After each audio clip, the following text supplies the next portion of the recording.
Sandra? Let's bring in retired U.S. Air Force General Charles Wald, former Deputy Commander of U.S. European Command. Sir, welcome to you. Please do weigh in on what we have most recently heard from President Trump and his administration and where you'd like to see things go next. Well, I'd like to see it stopped and the Iranians give up and say, okay, we're not going to close the straits and we're not going to attack our friends in the region, either Israel or the GCC friends for us.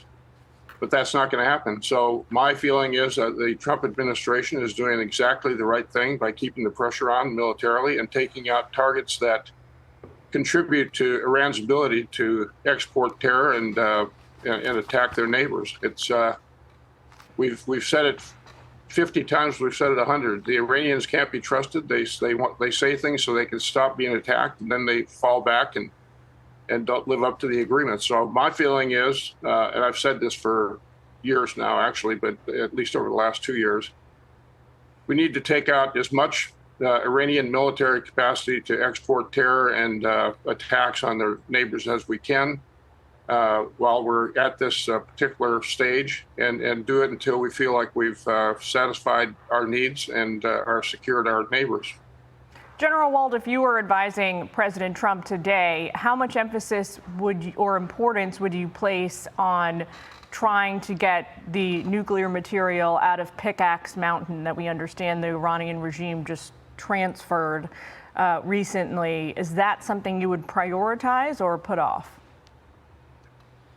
I don't think getting it out is, it'd be nice if we could and they gave it up. That's not going to happen. I think closing it off, we're watching it closely, as you've heard and been reported by other people, but we have an eye on it. We know how to keep the Iranians from getting to that material, and that's the main thing we should do, I think. And by the way, there's other parts of building a nuclear weapon we ought to continue to go after as well.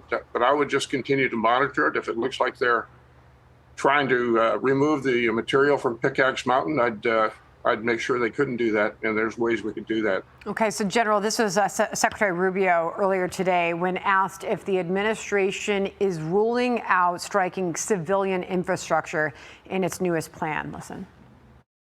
I saw Arachi, their foreign minister, who the other day say or something about their policies, an eye for an eye. The president's policy is a head for an eye. I mean, honestly, that's what it's going to be. I mean, they will pay a very heavy price. They're probably not ready to do a deal yet, but they will be soon, because the price they're paying is very high. Despite their tough talk and their flowery language, despite all that bravado, they are suffering tremendously, and they're going to suffer more until they come to their senses. Can I get your reaction to that, sir? 100% correct. I think that's exactly what we ought to be doing, and I don't think it's just bellicose rhetoric. I think it's the right thing to do, and the Iranians need to know that. And the Iranians have a couple audiences. They have the international community, ourselves, and then they've got their own population. And they're playing to both of those. But the fact of the matter is, what Secretary Rubio just said is exactly what the United States, and if we get any allies to help us, should be doing. Take a listen to Rep. Chip Roy talking about the vote that's going down on the latest round of the War Powers vote. Iran has been hostile. That is well documented and obvious. They shouldn't get nuclear weapons. I've been very public in saying that I support taking out their nuclear capability. The bottom line is we need to have greater engagement here in Congress. It's not about, the White House, it's about your troops that are in the field, right? And so voting on war powers resolutions while you've got troops that are in conflict, I don't think it's the best approach. What do you think about that? I totally agree.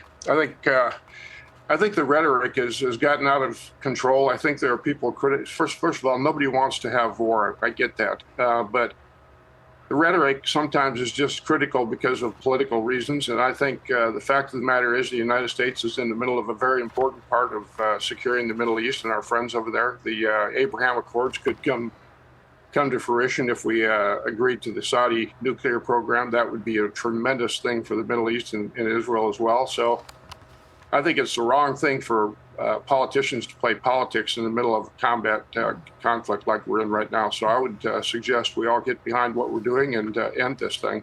All right, General Wald, always appreciate your time, sir. Thank you. Thanks. Thank you, Dylan. Sandra. All right. Be sure to like and subscribe for all the Fox News latest on YouTube, and catch full shows streaming now on Fox One.